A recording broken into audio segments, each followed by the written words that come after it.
For anybody that's coming in right now, Joey and Sarah were here at the very beginning, but this is our first ever story time, you guys. All right. What we've got going on, this is a brand new layout. First ever story time. Happy Friday.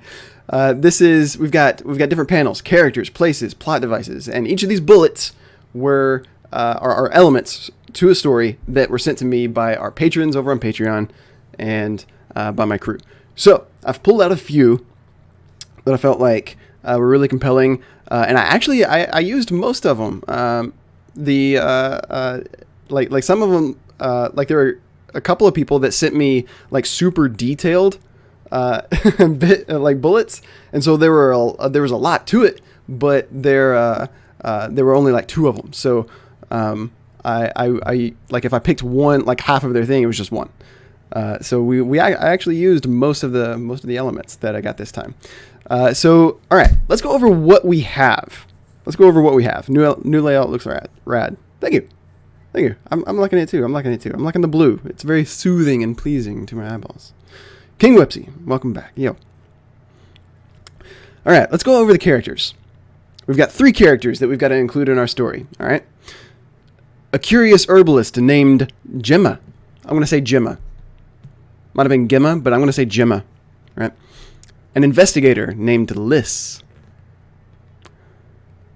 A narcoleptic orc named Krusk, trying to find the ultimate stimulant to keep himself awake, was another note, but I wanted to keep it limited to 2 lines there.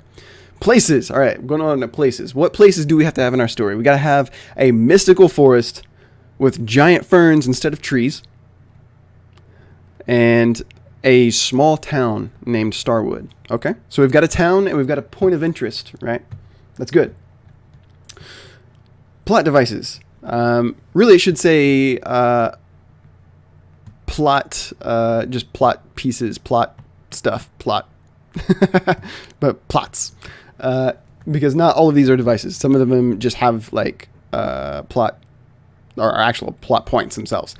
All right, so the first thing, we have to have a mysterious plant that glows blue and purple.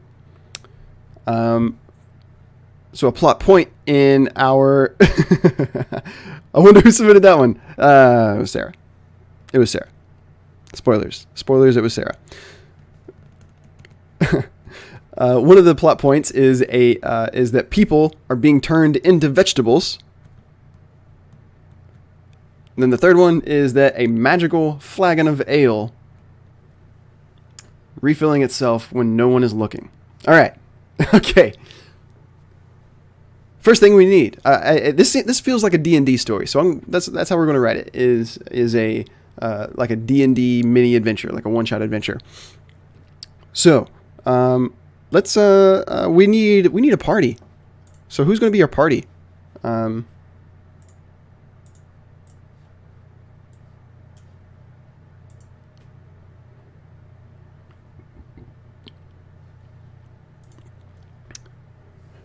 We have 4 party members.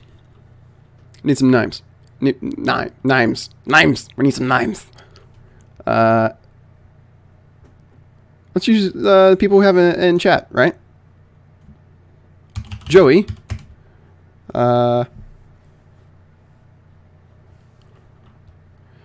We've got Joey, Sarah. Whipsy, what do I do for your name?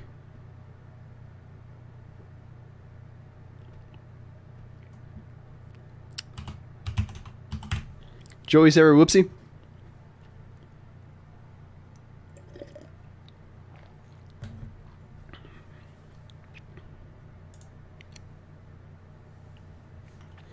Joey, Sarah, and Whipsy.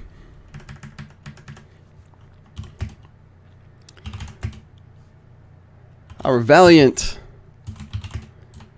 yet unorthodox adventuring party.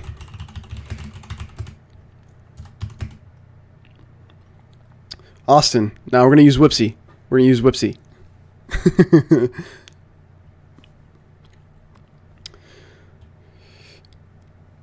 finds themselves on the road to, where's this?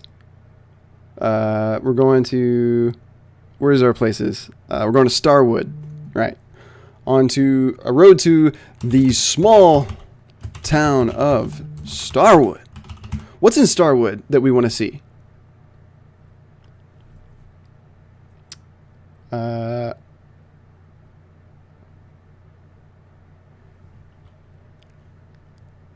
Ooh, okay, here we go. Because of the wonder and because of the rumors they've heard of a magical flagon that refills itself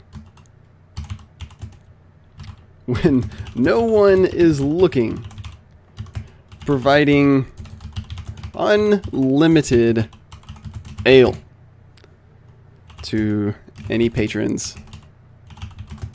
in the... We need a tavern name. What's the tavern name? B-Carp, what's up, dude? We're telling stories, man. What's our tavern name? We gotta have a tavern name. A sassy flagon? Because of a sassy magical flagon.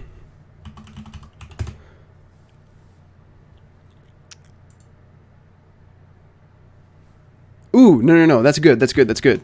Tavern name. A magical flagon in the sassy flagon tavern. That's good.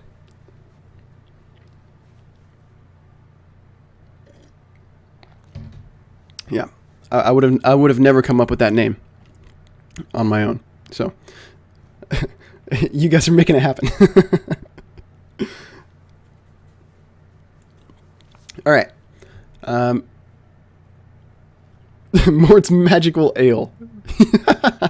He'd appreciate that, I think. Okay.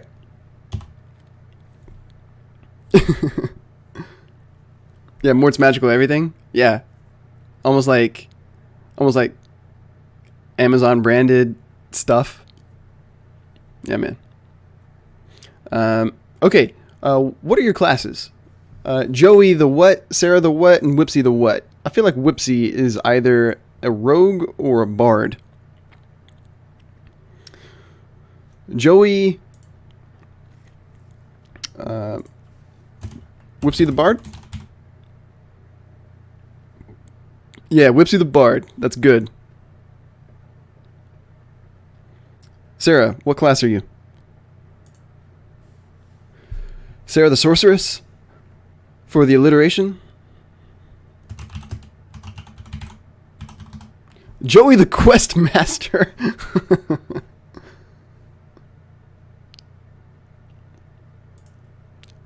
Joey the juggler. Joey the barbarian? I don't know why, but I'm leaning towards barbarian. Joey the barbarian. Joey the monk. He is a monk. He's a monk in WoW. Monkey man. I can go with monk.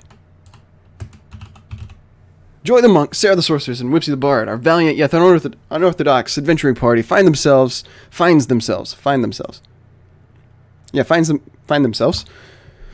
the road to the small town of Starwood because of rumors they've heard of a magical flagon that refills itself when no one is looking, providing unlimited ale to any patrons in the Sassy Flagon Tavern.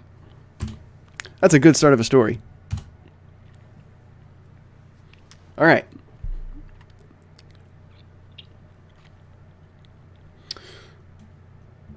Along the road, as they edge closer to town, they realize that the trees are no longer trees, but giant ferns. What does a fern look like?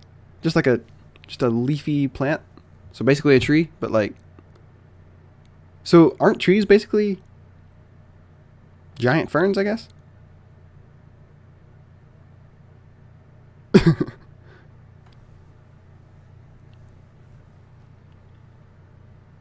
They're like large bushes. Okay.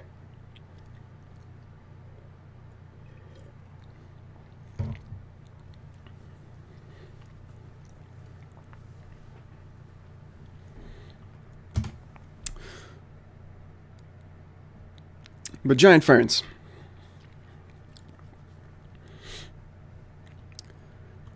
There is a... well, I was going to say there's a strange aura, but that's not good. That's no good. We don't want to suggest that there's magic about, because then we can't make the mysterious purple plant, or the glowing blue and purple plant. And go show your dad around the house, dude. Then come back. Nobody can be the monk but you, bro. All right. We can't make the plants magical, because then it makes the mysterious plant that glows blue and purple less cool later on when it comes in. Is that a picture of a plant? Of a fern? All right.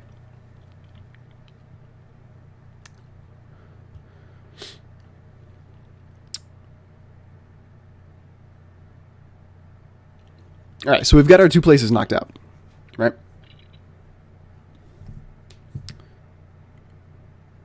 Yeah, it's a fern. Okay, so what do we have going on? The party travels further through the fern forest. Do we have a name for the fern forest? Or are we going to call it the fern forest? Fern furnished forest? Huh? Party travels further through the fern forest to finally reach the small town of... What's our town name? Starwood. I think I said that earlier. Yeah, small town of Starwood. Small town of Starwood. That's fine. I guess every time we say Starwood, we'll just say Starwood.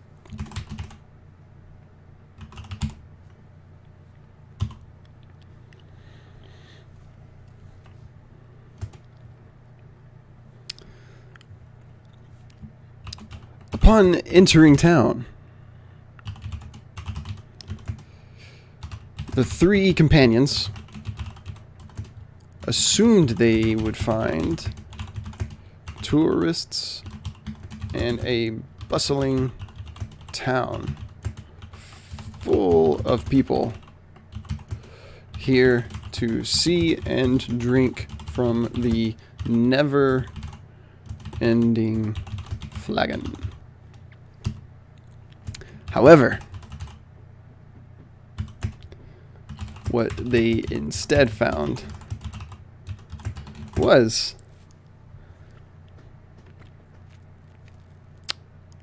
were giant vegetables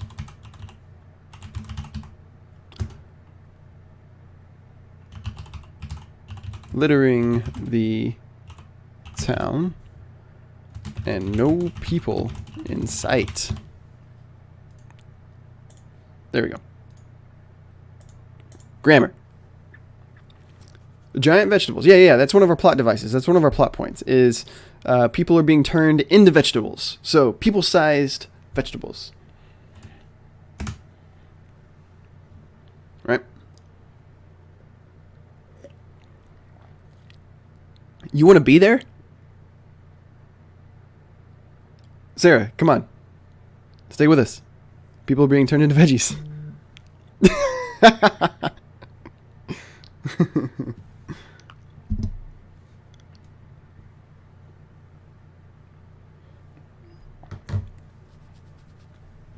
All right.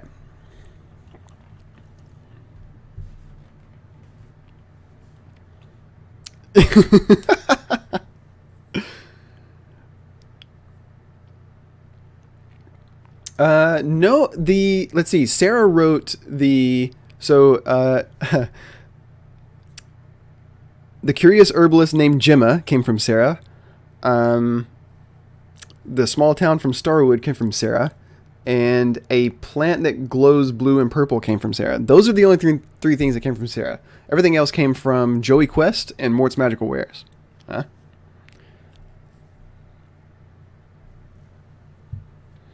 It's really cool seeing all this stuff come, like, Three like independent sources giving these plot points and characters and places and stuff, and it all kind of fit together. It's all coming together, man.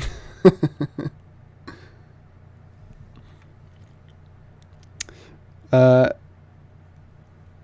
and no people in sight.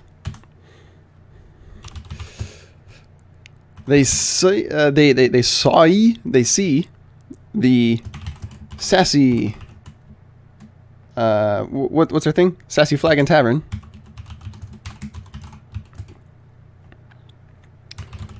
Tucked away on the side of the road between two larger buildings.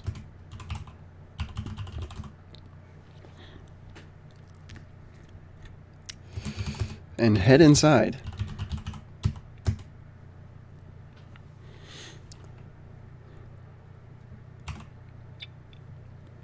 All right, you guys, what's in the you're here on behalf of Mort. He expresses his excitement as well. Well, this is going to be up on YouTube later if he wants to catch it as like a podcast, or just watch it, you know. But it's just my face, so. Well, thanks for being here, B-Carp. No worries, Joey. All right, guys. What's going to be what's in the tavern? Like, what's the atmosphere of the tavern? Huh? Like, is it full of people? Like, is it full of people having fun, or are they like they need to be a little bit distraught, right? Because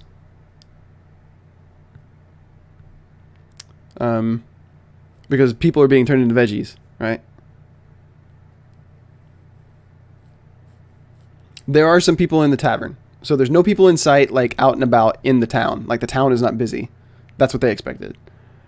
Because of the tourist attraction of the never-ending flagon.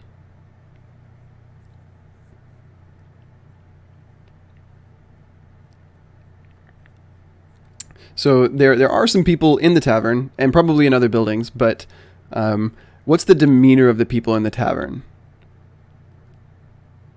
Are they sad?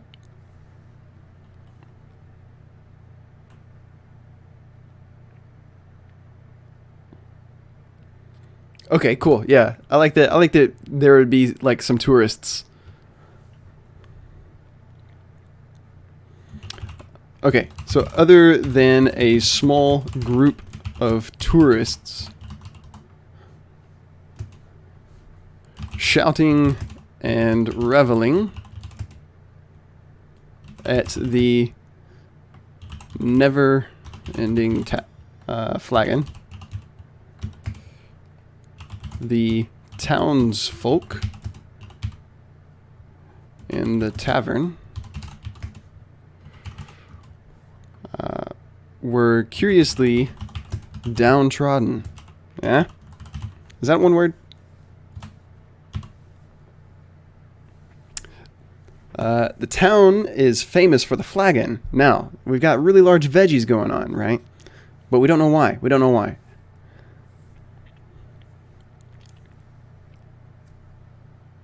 People, ooh, that is good.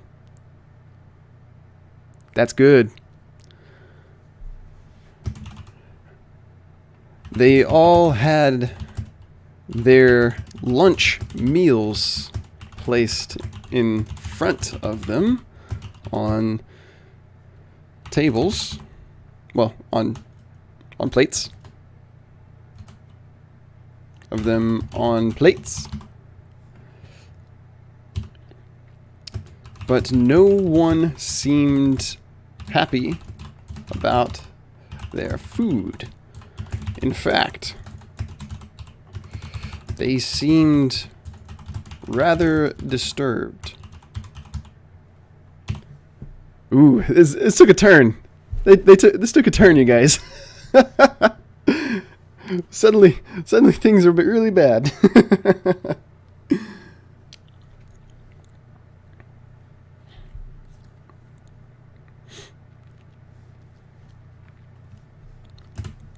All right.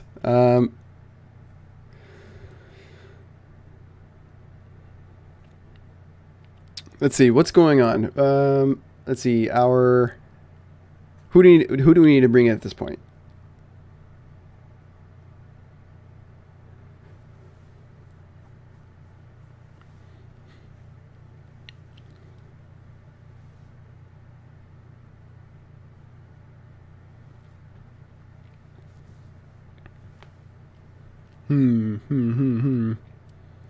I feel like at this point, an investigator named Liz should make an appearance. What do you think?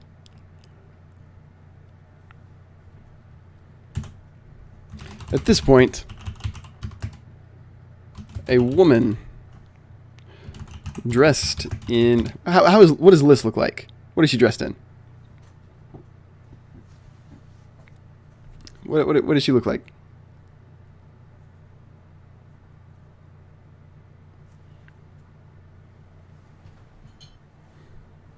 Leather? A leather investigator?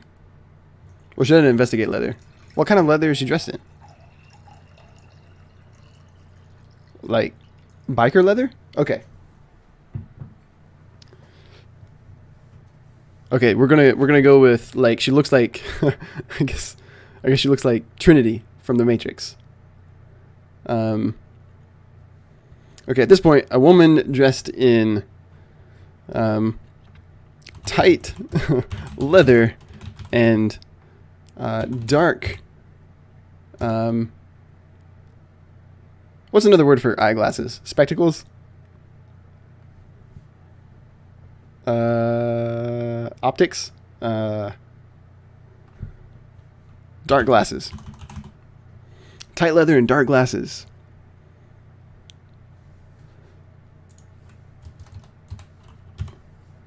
Dark glasses. And slicked back hair. Can it be a monocle?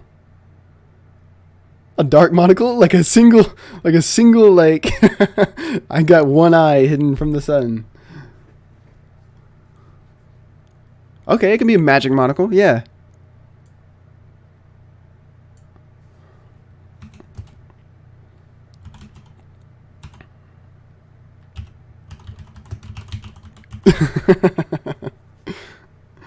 Yeah.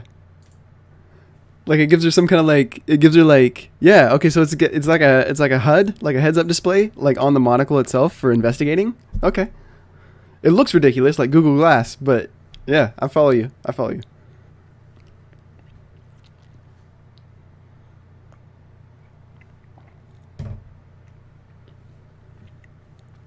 A woman dressed in tight leather, a darkened monocle, and slicks back hair burst into the tavern.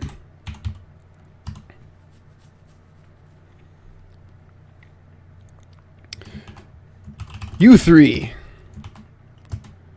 she says as she walks in.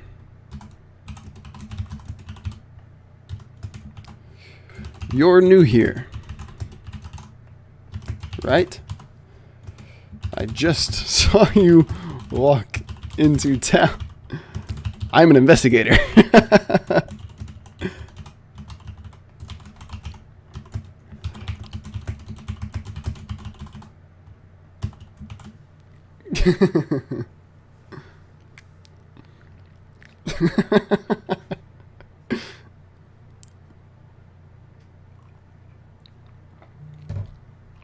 All right, Liz the investigator has made an appearance.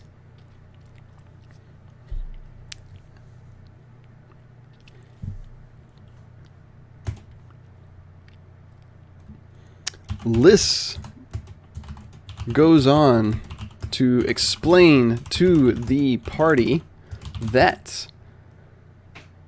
the reason, the reason the townsfolk are disturbed by their meals is because they are eating people that have been turned into vegetables.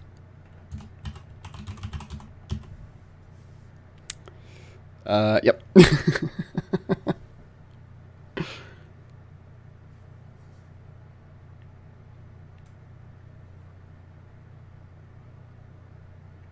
Soylent Green.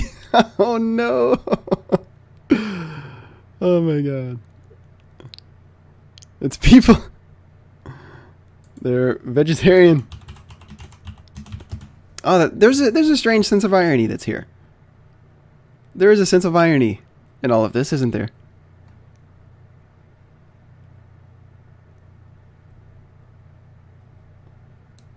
Huh.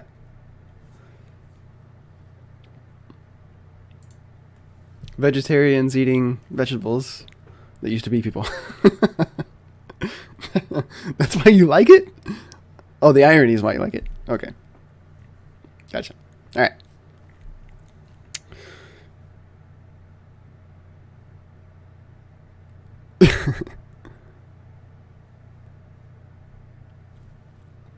All right. Been turned into vegetables. She's here investigating what's causing this phenomenon and could use some help. I know I'm maybe jumping the gun on this, but I feel like this is going to be the short story of the year.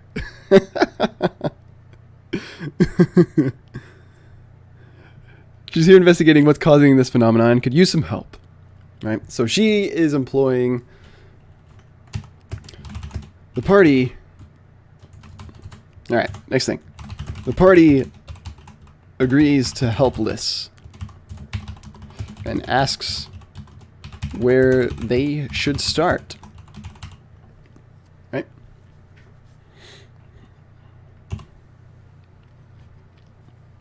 That seems like a thing a party would do. Hey, would you help me? Yes. What do you need help with? I'm here to investigate these vegetables. Okay. Where do we start? Holding my hand some.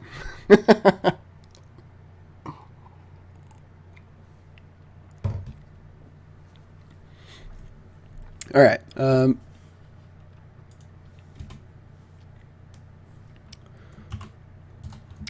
investigator,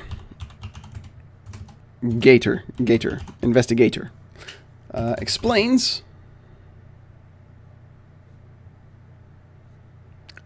Oh, she's already explained. Tells them of a. All right, let's bring in another character. There is an herbalist named Gemma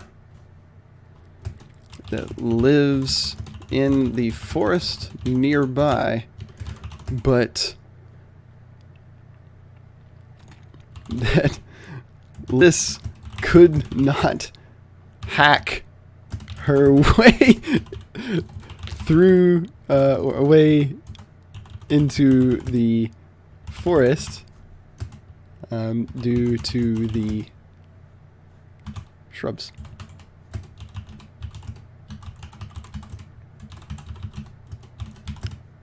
Installed. The giant shrubs Gemma had installed around her house.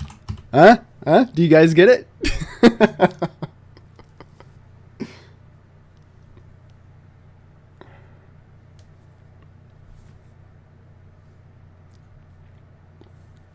All right.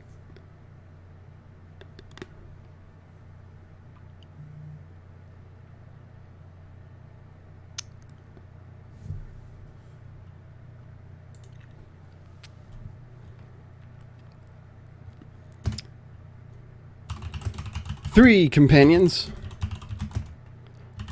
leave the Sassy Flagon Tavern and head toward the direction of Gemma's house.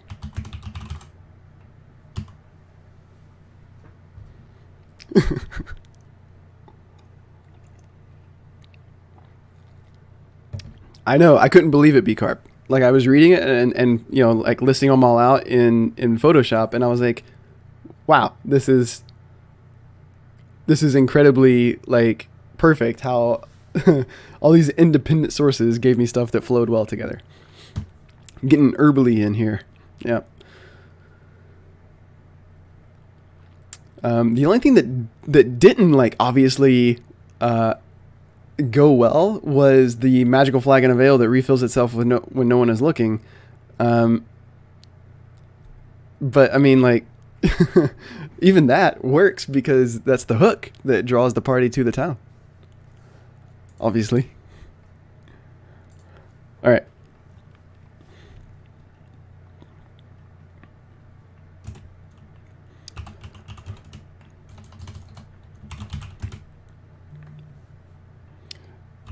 They use combative techniques to defeat the plants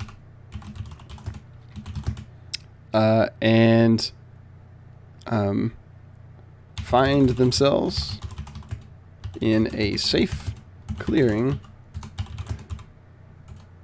where a small hut rests.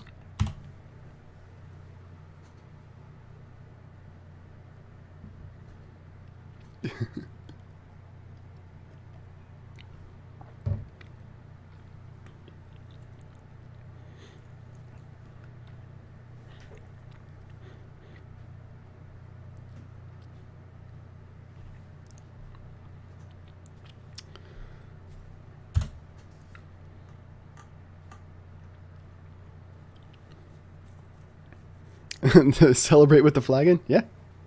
We're not there yet, though. We're still working toward that point. All right.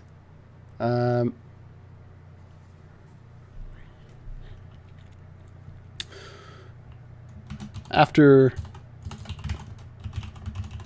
knocking on the door, a small, frail woman answers with a voice as creaky as the door itself. Was the flagon Joey Quest's idea? Yes, it was. It was Joey's.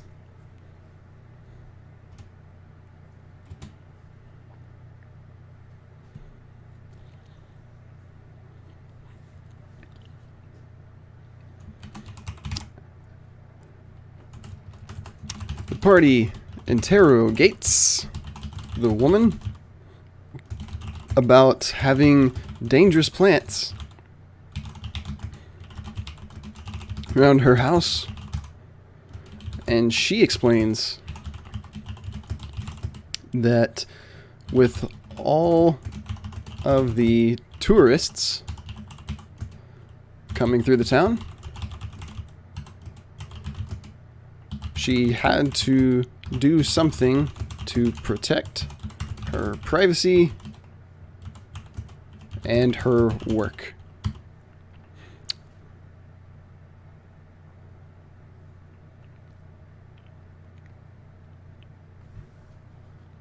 What do you not like about this? A answer? What?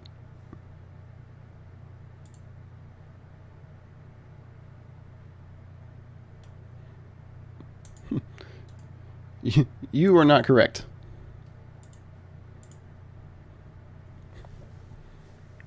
There, Microsoft Word.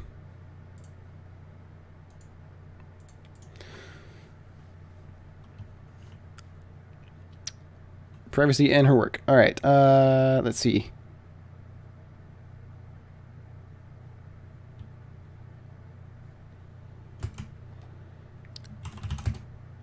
She's animating the plants. She installed the plants.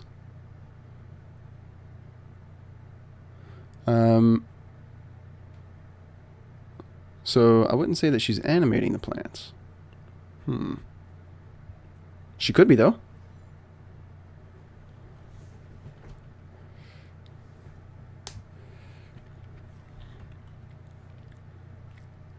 The party asks further, because that's kind of what you're doing right now, right? About the plants and what her work is. she reveals that she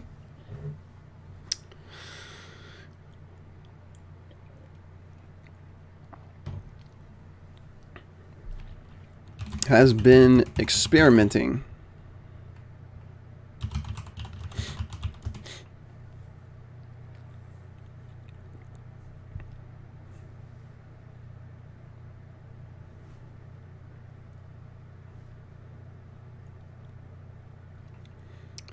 with plants for a client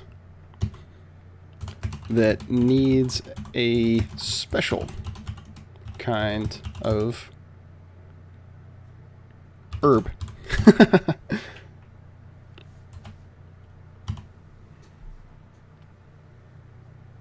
Yeah. Yeah. The plot thickens, yeah?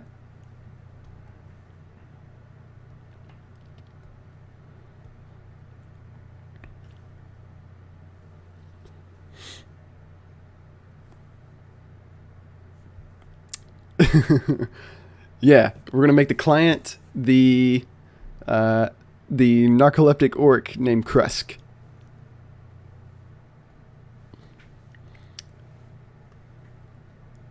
Marshall, dude. Welcome to chat. Welcome to Storytime, man. Also, dude, happy birthday, man. Happy birthday, dude. Hope you have some fun this weekend, man. Shalom.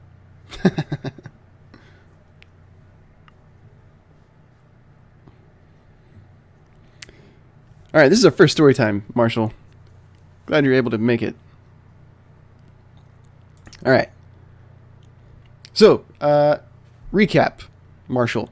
We've got Joey the monk, Sarah the sorceress, and Whipsy the bard as an adventuring party traveling to the small town of Starwood because of rumors that they've heard of a magical flagon that refills itself when no one is looking at the Sassy Flagon Tavern.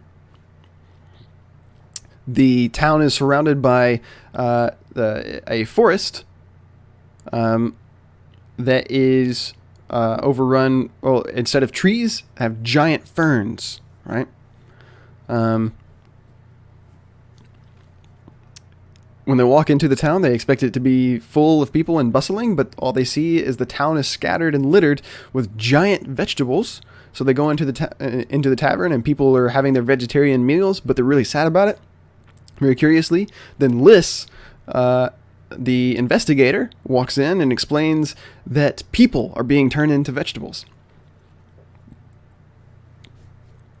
And so that's pretty. That took a dark turn there, courtesy of chat.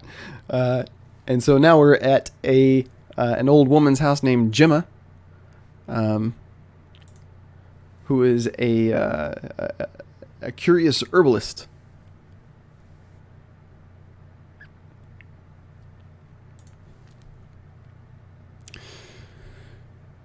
They need a special kind of herb. Okay.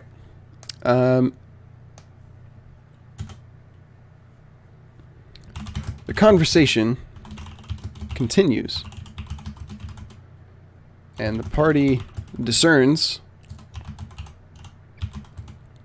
that Gemma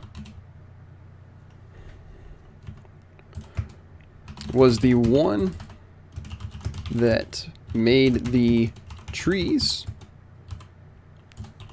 of the forest become ferns, but she is not the one turning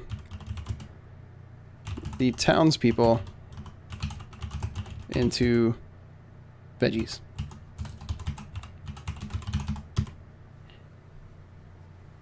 Yeah, she made the ferns. Crazy old lady.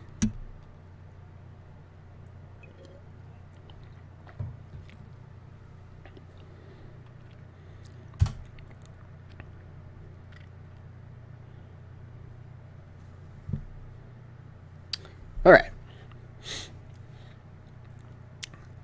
Let's see. What else do we have?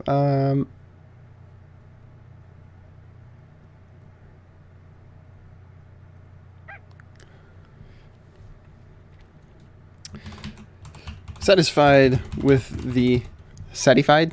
Satisfied. Come on. Formation. The party has gathered. They leave Gemma's house and walk back into town.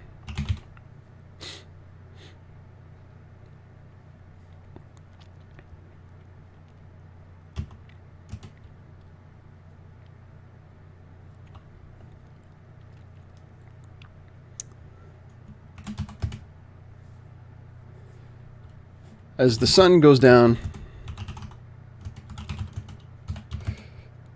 dipping below the horizon,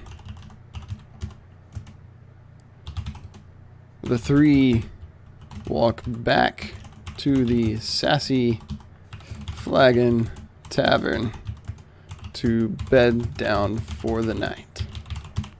Alright? Yo, Baron, welcome back, dude. This is appropriate. Oh, good. I'm writing the story of whatever's happening right now in your place, in your time and place. Watch out for people being turned into vegetables. All right. Let's see.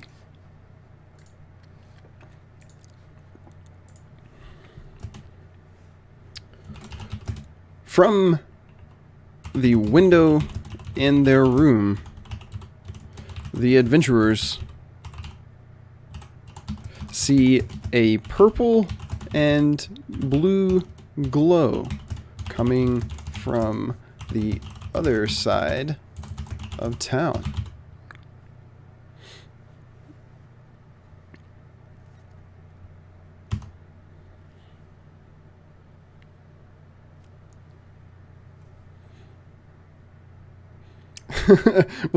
wait, Sarah, who are you saying yay to? Are you saying yay to Baron moving his desk or the purple and blue glow? Oh, the blue glow. Okay, gotcha. I have to move my desk. Yay! Oh, okay.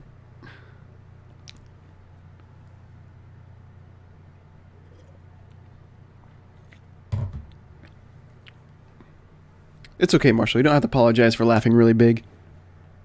We're very accepting of laughing big here. Come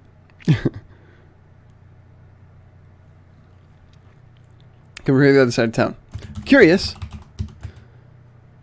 They decide to leave their room and investigate. Ends up in coughing. The uncle's laugh? What is that? What's an uncle's laugh? Do uncles laugh differently than other people? Wait.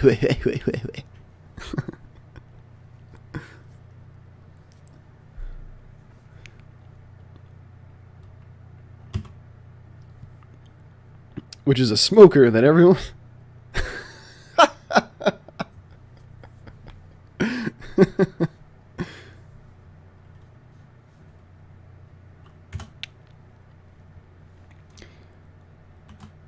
Sneaking carefully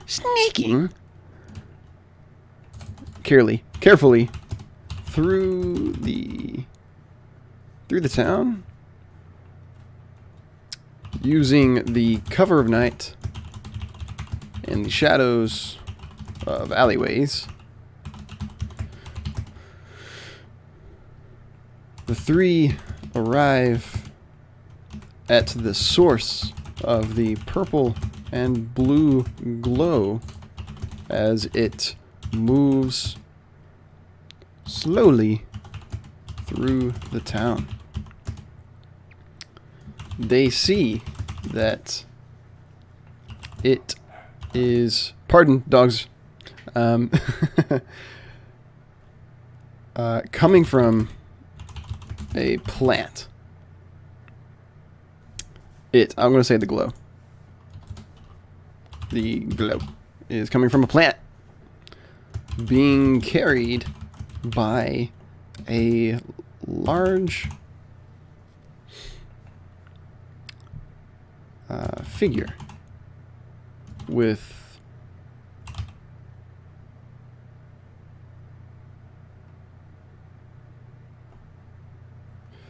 a slight hunch to his back. Yeah, he's carrying the plant, right?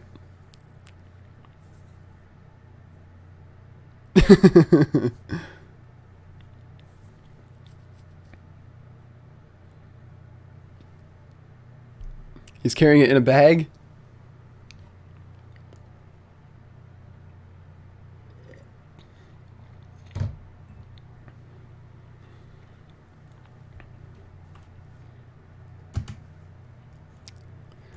The figure is acting very suspicious,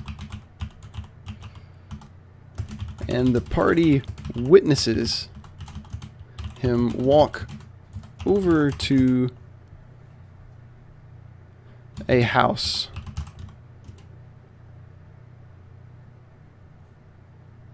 quietly step inside through an open window and disappear.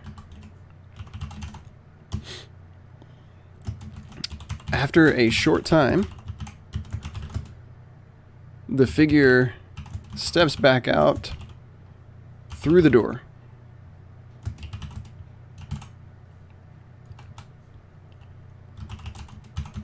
Exiting the house.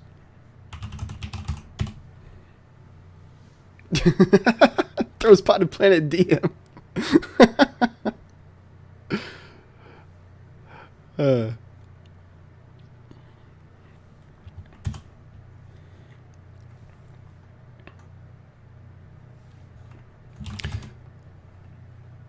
The adventurers walk inside the house, curious as to what the figure was doing, and they find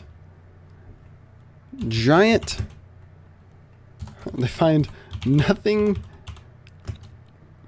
in the house except giant vegetables lying in the beds.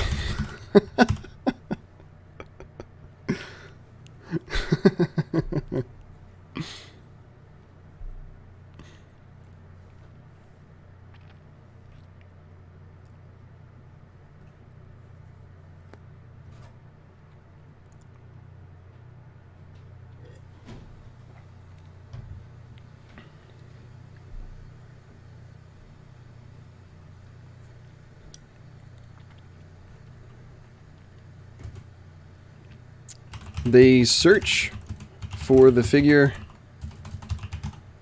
but he's nowhere to be found. The next day, the party finds Liz in the tavern eating her own breakfast.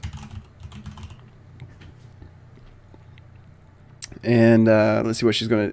What do they say? What do they say to Liz?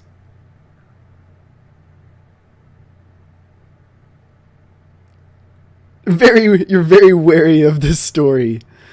No, the people are sad about it, Baron. It's okay. The people are sad about it.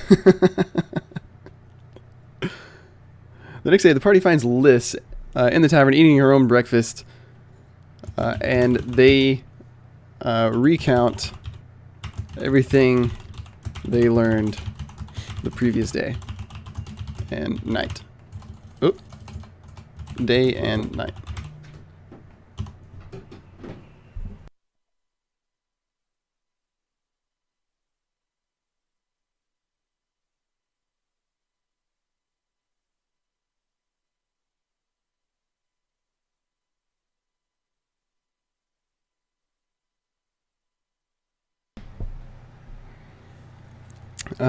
Okay. All right. It's okay if they're sad in it. The story is absolutely consistent with the enemies of the town mayor turning people into vegetables and serving them through this shady restaurant tavern. Yeah, it's almost like man, what's that?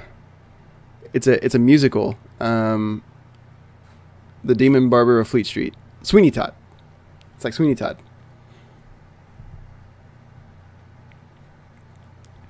All right. Yeah. Sweeney Todd.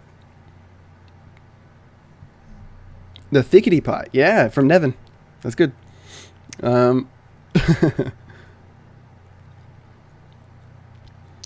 previous night. Okay, so they recount everything to Liz, right?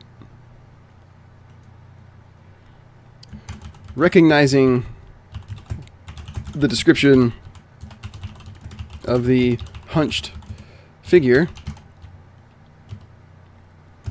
Liz tells the party of a single known orc that lives just outside of town and is the only one she knows of that walks with a hunched back. Macabre Sweeney Todd. I'm about out of water. It's nearly second coffee time, boys and girls.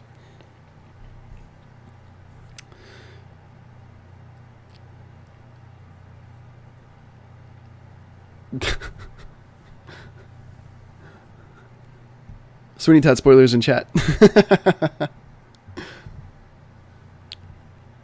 Let's see.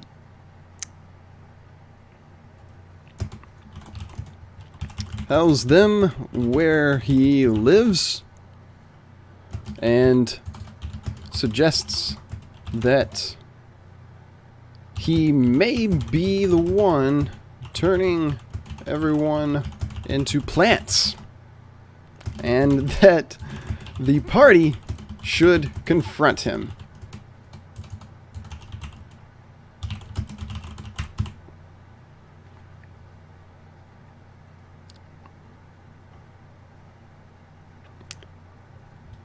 And they ask her what she will be doing in the meantime.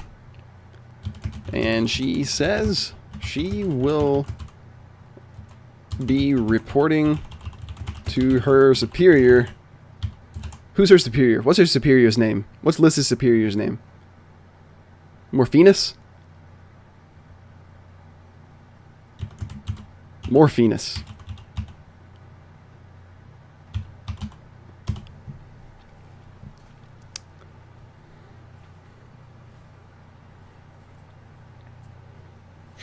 All right.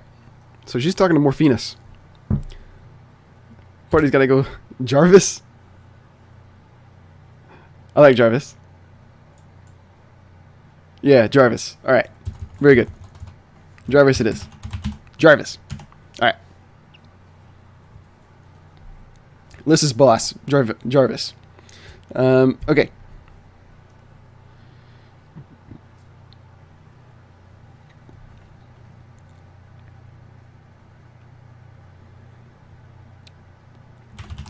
Party leaves the tavern.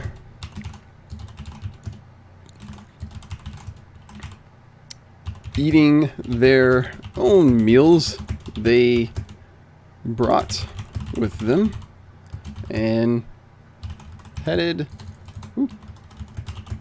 the orc's house.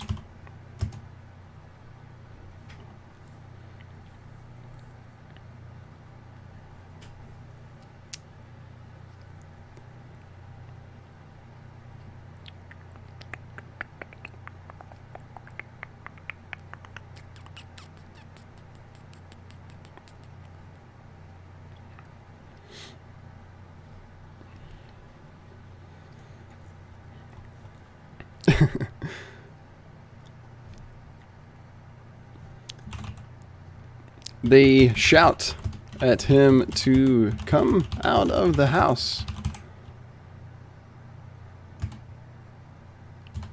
But no answer. They continue shouting and resort to beating on the door, threatening to knock it down. Yeah? That sounds like a thing a party would do, right? Party of adventurers, like, hey, there's somebody that's potentially dangerous. Okay. Gonna go destroy their house, though?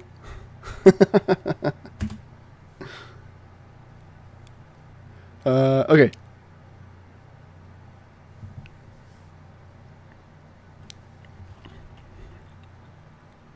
Yeah, it sounds like something Joey would do. Yeah. Yeah. That's totally a party. That's a party of adventurers.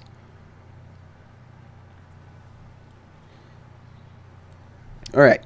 Threatening to knock it down. Just before Joey kicks in the door,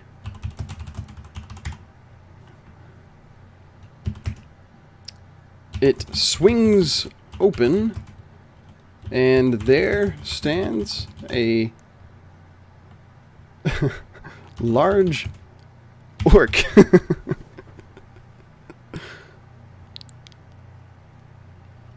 With a half smile on his face.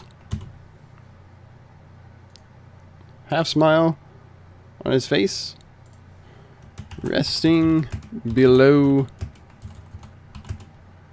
soft, droopy eyes.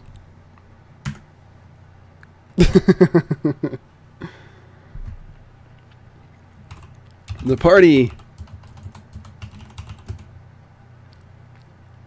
asks the orc, who introduces himself as, what's his name?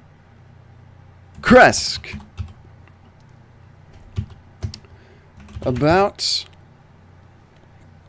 the blue and purple glowing plant, but he doesn't claim to know what they are talking about. Kresk's speech is oddly chill.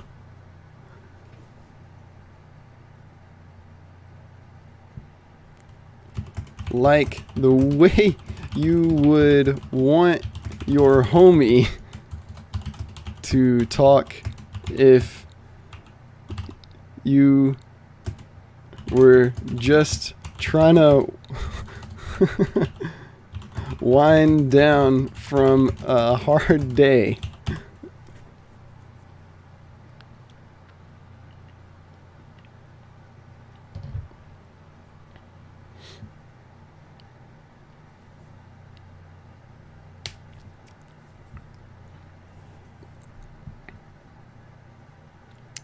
Narcoleptic. Oh, that's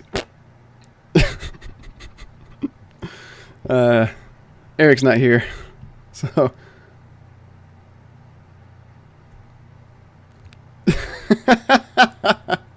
this isn't her character. This is Joey's character.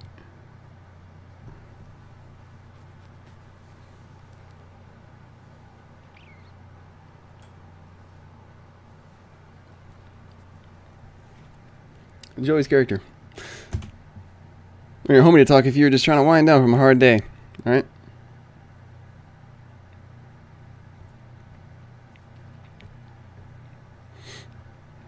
The party muscles past Kresk and find the blue and purple glowing plant lying on the table in plain sight.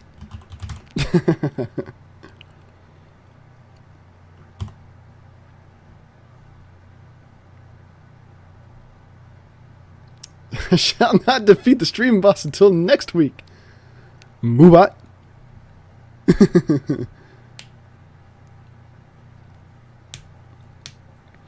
Dude, Mort being stream boss. Like that's the largest stream boss that we've ever had. Is Sarah, dude, you still chipping away with that stream boss. Thanks for showing us your bits, yo.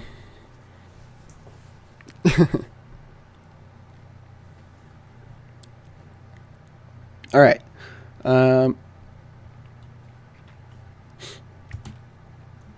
Krusk doesn't know what to say, so he laughs and then starts punching the party.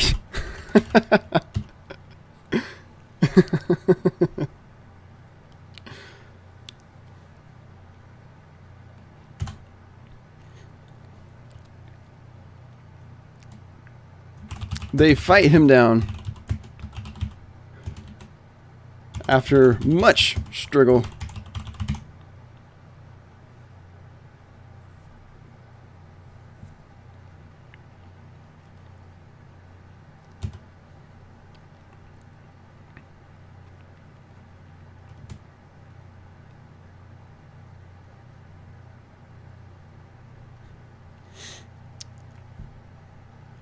And then investigate the plant while Krusk is unconscious on the floor.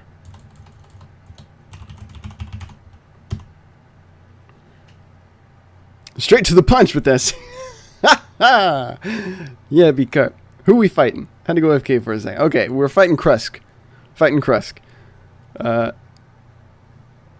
So basically, they were like, "Where's the blue and purple plant?" And he's like, "I don't know what you're talking about." They go inside, and there's the plant sitting on the table in plain sight. And so he's like, "Oh, yeah." And then he starts punching him. He's not dead, Sarah. Or Joey. He's not dead. He's not dead.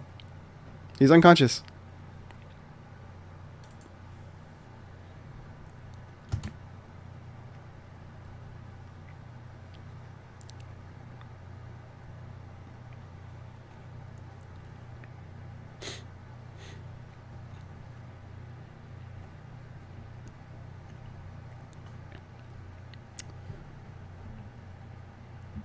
While holding the plant,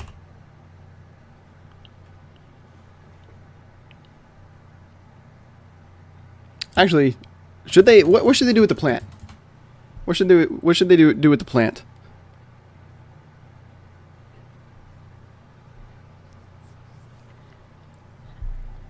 Well, okay. Let's say this: after investigating the plant and not learning a thing. So they all rolled poorly on their intelligence checks. Take it to Gemma. I like that. They decide to take it to Gemma.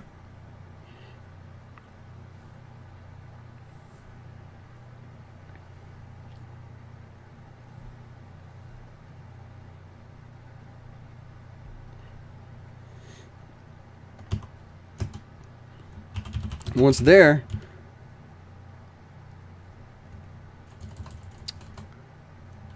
they knock on her door,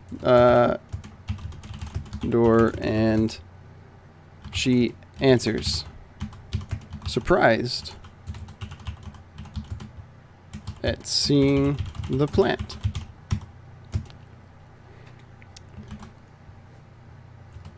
The party asks her if she knows anything about it. And she explains what does she know about the plant? Did she give it to Krusk?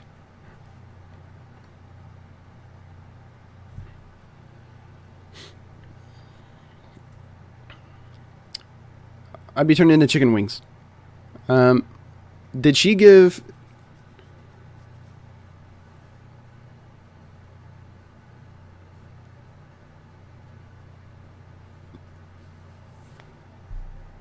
Did Gemma give Krusk the plant?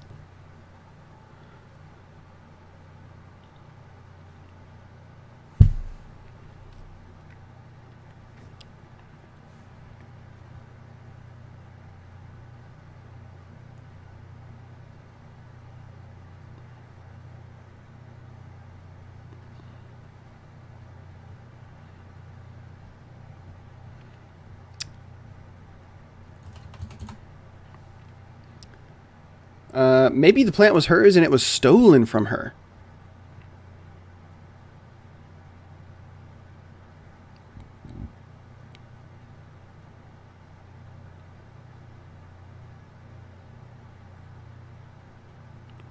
How about that? Yeah.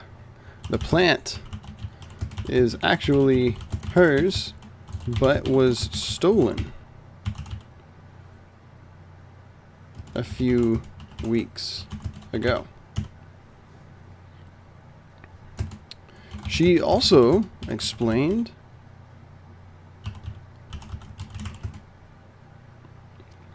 that it shouldn't be turning... Wait, let's see. Yeah, it shouldn't be turning people into plants, and was confused as to how Krusk was doing so.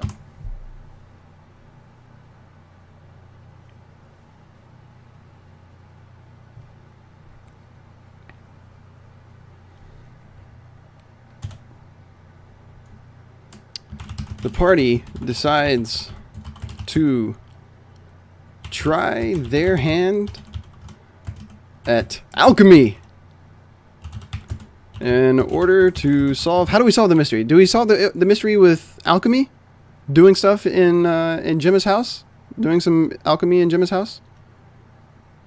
Grabbing the plant, combining the plant with other plants? Huh?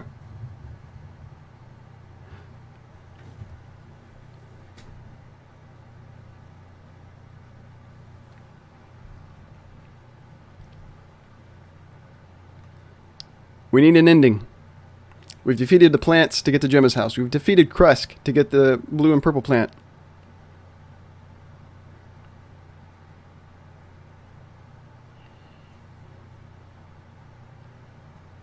Combining the plant juices. So succeeding on alchemy checks and stuff. I like that. Like skill challenges. Or like an actual puzzle.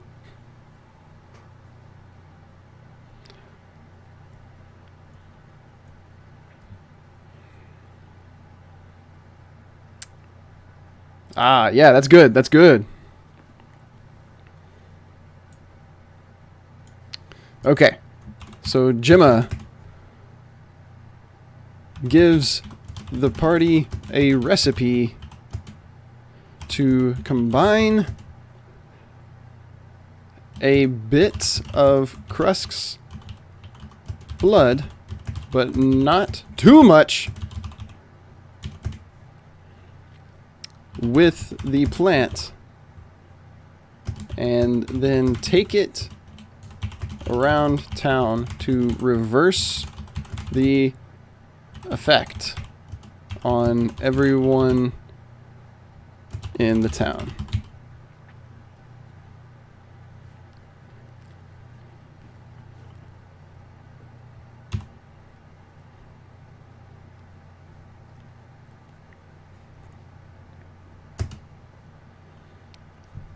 After reaching Krusk's house, they find him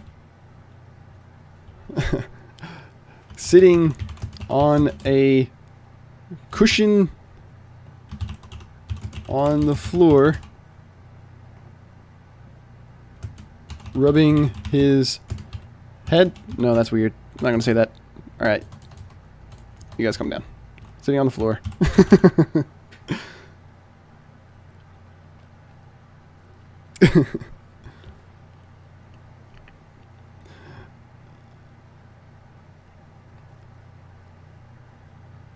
Yep. Yep.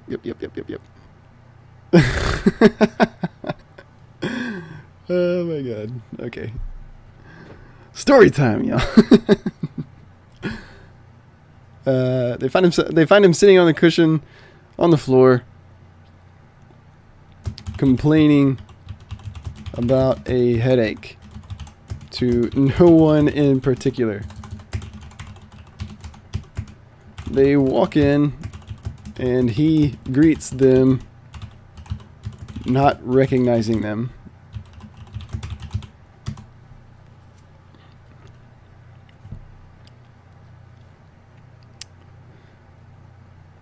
They ask him for some of his blood, and he agrees.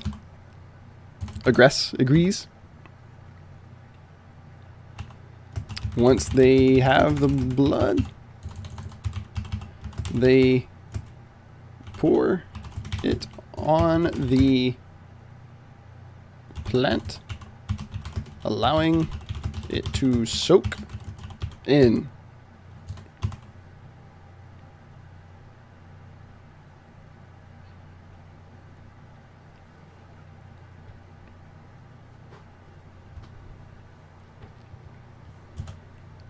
The purple and blue glow becomes far less intense, because the party needs a visual cue that what they're doing worked, right? So they take it around town, turning the large vegetables back into humans.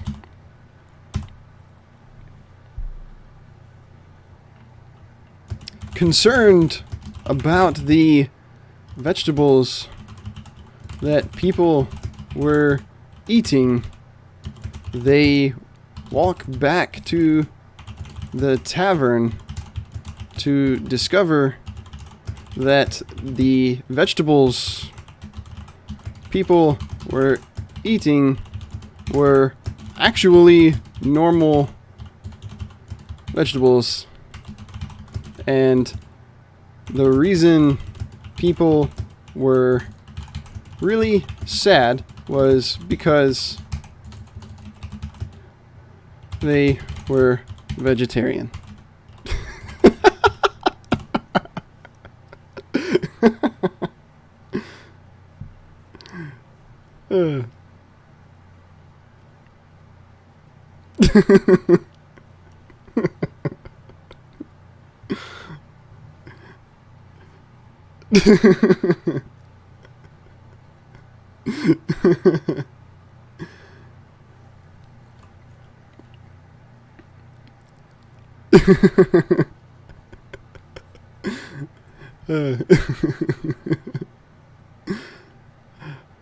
Maybe they're sad because veggies are gross. No, they're sad because they're vegetarian.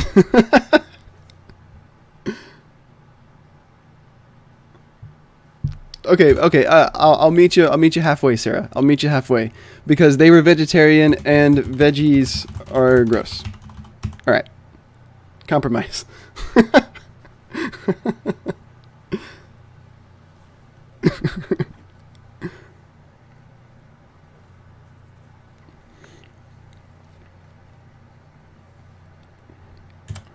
With the town restored back to its former glory,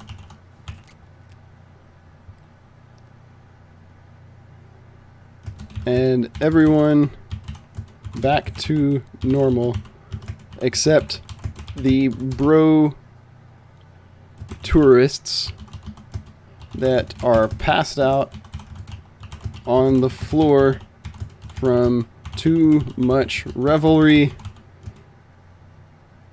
with the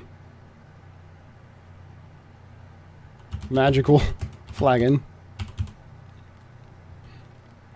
The party celebrates their achievement